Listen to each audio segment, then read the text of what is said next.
ಬಿಡುಗಡೋದು. ಯಾಕಂದ್ರೆ ಅಷ್ಟೊಂದು ಪ್ರಬಲವಾಗಿ ಅನೇಕ ಜನ್ಮಾಂತರದ ವಾಸನ ನಮ್ಮೇನಕ್ಕೆ ಮಮಕಾರ ಉಳಿಸ್ಕೊಂಡು ಬಂಧನಕ್ಕೊಳಗಾಗ್ಯದ. ಜಗದ್ರು ಪೂರ್ಣಾನಂದಪ್ಪ ಅವರು ಶಿಷ್ಯರು ಕರ್ಕೊಂಡು ಆಯುವಾರ ಕೈ ನಡ್ಕೊಂತ ಹೊಂಟಿದ್ರು. ಬಹಳ ಜನ ಹಿಂದಕ್ಕೆ ಸರದ್ರು. ಬಹಳ ಜನ ಹಿಂದಕ್ಕೆ ಸರದಾಗ ಅಪ್ಪ ಅವ್ರ ಕೇಳಿದಂತ ಯಾಕಪ್ಪ ಬರಂಗಿಲ್ಲ ನೀವು ಅಂದ್ರಂತ. ಯಪ್ಪ ಮನೆ ಕಡೆ ಒಂದು ಸ್ವಲ್ಪ ಕೆಲಸ ಅದ ನಮ್ಮ ಅಂದ್ರು. ಅಲ್ಲೋ ಮನೆ ಕಡೆ ಕೆಲಸ ಅದಾವ ಅಂದ್ರ ಮತ್ತೆ ಇನ್ನೂ ಬಿಟ್ಟಿಲ್ಲ ನಿಮ್ಮ ಮನಿ ಅಂದ್ರು. ಯಪ್ಪ ಬಿಡ್ಬೇಕಂತೀವಿ ಕರೆ ಅದು ಹೆಂಗ್ ಬಿಟ್ಟಿತ್ತು ನಮ್ಮನ ಅಂದ್ರು. ಹಿಡ್ಕೊಂಡು ಬಿಟ್ಟೈತಿ ನಮ್ಮ ಸಂಸಾರ ಬಂಧನಕ್ಕೆ ಹಾಕಿ ಬಿಟ್ಟೈತಿ ಅಂದ್ರಂತ. ಅವಾಗ ಅಪ್ಪ ಅವ್ರು ತಿಳಿಸ್ಕೊಡ್ಬೇಕಂತ ಹಿಡ್ಕೊಂಡು ಏನ್ ಮಾಡಿದ್ರ ಅಂದ್ರ ಸಂಚಾರ ಮಾಡ್ತಾ ಮುಂದೆ ಹೋದ್ರು. ದೊಡ್ಡ ಹೆಮ್ಮರ ಅಂತ ಬೇವಿನ ಮರ ಆಯ್ತಂತ. ಅದು ಜೋರು ಹಾಕಿ ಹಾಕೊಂಡ್ರಂತ. ಅವಾಗ ಹೇಳಿದ್ರಂತ ತಿಂದಿದ್ದವ್ರಿಗೆ, ನನ್ ಬಿಡವಲ್ದೋ ಈ ಗಿಡ ನನ್ ಬಿಡವಲ್ದೋ, ನಾನು ಹಿಡ್ಕೊಂಡಿ ಬಿಡವಲ್ದ ಅಂದ್ರ. ಅವಾಗ ಹಿಂದೆ ತಿಳಿಸಿ ಹೇಳಿದ್ರಂತೆಪ್ಪ, ಬೇನ್ ಗಿಡ ನಿಮ್ ಹಿಡಿದಿಲ್ರಿಯಪ್ಪ, ನೀವ ಬೇನ್ ಗಿಡ ಹಿಡ್ಕೊಂಡ್ರಿ, ನೀವ ಬಿಟ್ರೆ ಬಿಡ್ತೈತ್ರಿ ಅಂದ್ರ. ಅವಾಗ ಹಿಂದೆ ನೋಡಪ್ಪ ಸಂಸಾರ ನಿಮ್ ಹಿಡಿದಿಲ್ಲ, ನೀವ ಹಿಡ್ಕೊಂಡೈತ.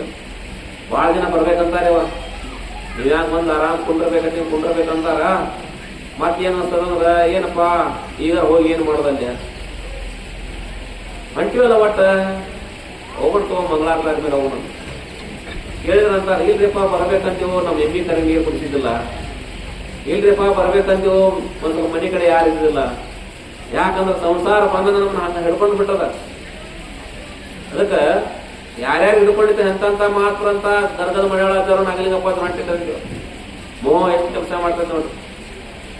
ಅವಾಗ ದರ್ಗದ ಮಳೆಯಾಳಾಚಾರ ಜೋಳಿಗೆ ಬಂಗಾರದ ಗಟ್ಟಿ ಇತ್ತು. ಬಂಗಾರದ ಗಟ್ಟಿ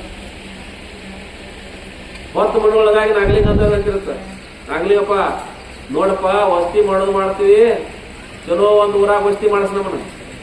ಯಾಕಂದ್ರೆ ಏಯಪ್ಪ ಯಾರ ಕೈ ಹಾಕಿ ಬಿಡವ ಏನಾಗೋದು ತೊಡಪಡಿ ನಮ್ಮ ಹೊರಗೆ ಹಾಕಿ ಹಾಕೊಂಡವ ನಮ್ಮ ಹೇಳ್ಕೊ ತಡ್ಕೊಳ್ಳೋದು. ಉಪ್ಪಿಟ್ಟು ಮಾಡ್ತೀರಿ ಮತ್ತೆ ಅನ್ನ ಮಾಡ್ತೀರಿ, ಬಿಸಿ ಬಿಸಿ ಒಂದಕ್ಕೆ ತಡ್ಕೊಳವ ಪಾಪ ನಿಮ್ಮ ಕೈ ಸಿಕ್ಸಿ ಮಟ್ಟವ ಹೊರಗೆ ತೋರಿಸಲಿಲ್ಲ.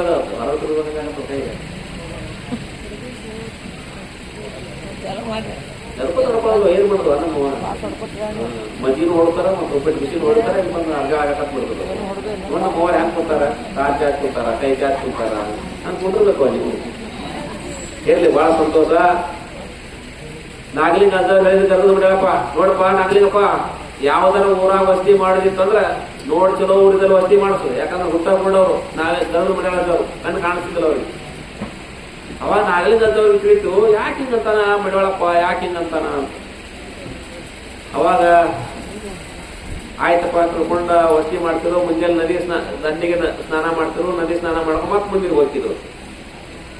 ಒಂದ್ಸಲ ಏನು ವಿಚಾರ ಬಂತು ನಾಗಲಿಂಗಪ್ಪ ಅಂದಾಗ, ಇಷ್ಟೊಂದು ಕಾಳಜಿ ಮಾಡ್ತಾನಂದ್ರೆ ನಿಮ್ಗೆ ಒಳಗಾಗ ಐತದು, ಅದನ್ನ ಕಳಿಸ್ಬಿಡ್ಬೇಕಂತ ತಿಳ್ಕೊಂಡು ಏನ್ ಮಾಡಿದ್ರ ಅಂದ್ರೆ, ನೋಡಪ್ಪ ಇವತ್ತು ಸ್ನಾನ ಮೊದಲು ನಾ ಮಾಡ್ಯಾರ ಅಂತ ನಾಗಲಿಂಗ ಅಂದ್ರೆ ಮೊದಲು ನದಿ ಸ್ನಾನಕ್ಕೆ ಹೋದ್ರ ಅನ್ಕೊಂಡ. ಆಯ್ತಪ್ಪ ನೀ ಒಳಗೆ ತಾಪಸ್ಕೊಡ್ರ ಅಂತ ತಿಳ್ಕೊಂಡು ಹೆಪ್ಪಟ್ಟು ಹೋಗಿದ್ರು ಧರ್ಮ ಮಂಡಳಪ್ಪದಾಗ. ಆ ನಂತರ ನಾಗಲಿಂಗ ಅಂತ ಸ್ನಾನ ಮಾಡಿ ಬಂದ್ರು. ಅವನ್ ತೊಳಗಿ ತಮ್ಮ ತೊಳಗಿ ಇಟ್ಕೊಂಡು ತಾವು ಕಾಯ್ಬೇಕಾಯ್ತು. ಅವಾಗ ಧರ್ಮ ಮಂಡಳಪ್ಪ ಸ್ನಾನಕ್ಕೆ ಹೋಗ್ಬೇಕಾಯ್ತು. ಗರ್ಗ ಮಡಳಾದ ಸ್ನಾನಕ್ಕೆ ಹೋಗಿ ಬರ್ಬಿಟ್ರೆ ಏನಿರ್ತ ಜೋಳಿಗ್ಯಾಗ, ಗರ್ಗ ಮಡಳಾಕ ಜೋಳಿಗ್ಯಾಗ ಇರ್ತಾರೆ ಬಂಗಾರದ, ಅದು ಹೊಳಗ್ಯಾಗ ಹೋಗೋದು ಬಿಟ್ಟಿದ್ರು. ಹೊಳೆಯಾಗ ಹೋಗೋದು ಬಿಟ್ಟಿದ್ರು. ಬಂದು ಸ್ನಾನ ಮಾಡಿ ಬಂದ್ರು, ಪೂಜೆ ಮಾಡ್ಕೊಂಡು ಹುಡುಗಾಡಕತ್ರು, ಏನು ಸಿಗಲಿಲ್ಲ ಅವು ಬಂಗಾರದು. ಅವಾಗ ನಾಗಲಿಂಗಪ್ಪ ಅಂದ್ರು, ಯಾಕ ಅಂದ್ರು. ಮತ್ತೆ ನಾನು ಪೂಜೆ ಸಂಬಂಧ ಏನೇನು ಇಲ್ಲ ಜೋಳಿಗ್ಯಾಗ ಅಂದ್ರು. ಅದು ಒಳಗೆ ಚಿಂತನೆ ಮಾಡ್ತೀನಿ, ಎಲ್ಲಿ ವಸ್ತಿ ಮಾಡಿದ್ರೆ ಏನಂದ್ರು. ಅವಾಗ ಗೊತ್ತಾದ್ರು ಮಡವಾದ ನಾಗಲಿಂಗ ಕಡಿಗೇಡಿವ. ಯಾಕಂದ್ರೆ ಇದು ಬಂಗಾರ ಗಟ್ಟಿತ್ತಂದ್ರೆ ದಿನ ಕಳ್ಳರಕಾಯಿ ಮತ್ತೆ ಚಲೋ ವಸ್ತಿ ಮಾಡೋದಂತ ಹಿಂಗ್ ಮಾಡ ಅಂತ ತಿಳ್ಕೊಂಡ, ಆಯ್ತು ಪ್ರಪ ನೀನಲ್ಲ ಹೋಗದವ, ನೀನ ಯಾವಾಗ ತಿಳ್ಕೊಳ್ಳೋಣ ನೋಡಿ ಹೆಂಗಿತ್ತು ನಾನು.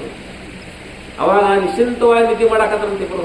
ಯಾವ ಊರಿಗೆ ಹೋದ್ರ ಸಹಿತ ಚಿಂತಿಲ್ಲ ಮಣಗಾಕತ್ರು, ಎಲ್ಲಿ ಉಳಿದ್ರು ಸಹಿತ ಚಿಂತಿಲ್ಲ ಇರಾಕತ್ರಂತ. ಅವಾಗ ನಾಗಲಿಂಗ ಅದ್ರ ಗೊತ್ತಾಯ್ತು, ನೀವು ಮೊದಲ ಬಂಗಾರ ಮೇಲೆ ಮೋಹಿದ್ ಮನುಷ್ಯ, ಹಿಂಗ ಹೋದ್ರೆ ಮನ್ಸಿಗೆ ಏನ ಸ್ಟಾಪ್ ಮಾಡ್ಕೊಂಡು ತಿಳ್ಕೊಂಡ, ಹೋಗ್ಲಿ ಬಿಡಪ್ಪ ನೀನ್ ನಿನಗ ಬರೋಂಗ್ ಮಾಡಿ ಹೋಗ್ಲ ಅಂತ ತಿಳ್ಕೊಂಡು ಏನ್ ಮಾಡಿದ್ರ ಅಂದ್ರೆ ಹೋಗಿ ಏಕಿ ಬಿಟ್ರಂತ.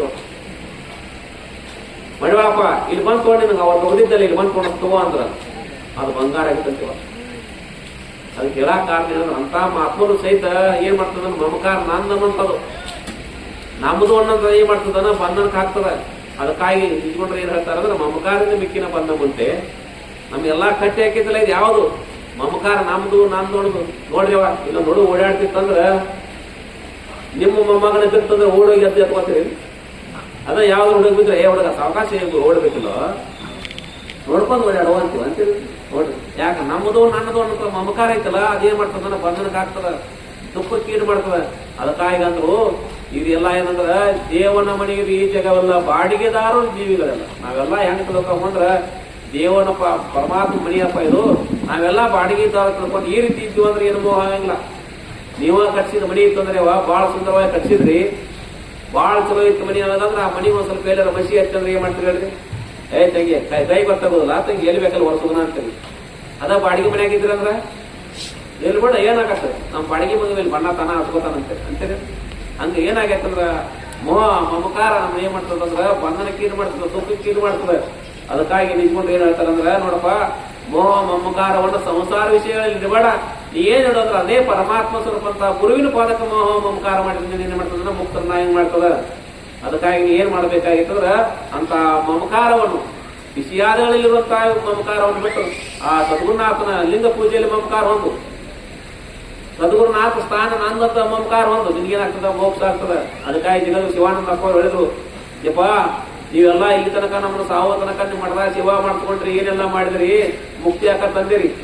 ಮತ್ ನಮ್ಗೆ ಆ ಸಮಯದೊಳಗೆ ಯಮ ಬಂದಾಗ ನಮ್ಮ ಶಿವಾಯನ ಮಣ್ಣಾಕ್ ಬರ್ಲಿಕ್ಕೆ ಏನಾಯ್ತು, ನೀವು ಹೇಳಿದ ಮಂತ್ರ ನೆನಪಿಗೆ ಬರ್ಲಿಕ್ಕೆ ಏನ್ ಮಾಡೋದು ತಿಳ್ಕೊಂಡು ಎಲ್ಲಾ ಶಿಷ್ಯರು ಕೇಳಿದ್ರೆ ಅವಾಗ ಅಂದ್ರ ನೋಡಪ್ಪ, ಇಲ್ಲಿ ತನಕ ಸಾವು ತನಕ ನನ್ನ ಆಶ್ರಮದ ಸೇವಾ ಮಾಡಿರಂದ್ರ ಸಾವು ಕಾಲಕ್ಕೆ ನಿಮ್ಗೆ ಏನ್ ನೆನಪಾಕತ್ತ ಅದನ್ನ ಅಂದ್ಬಿಡ್ರಿ ಅಂದ್ರ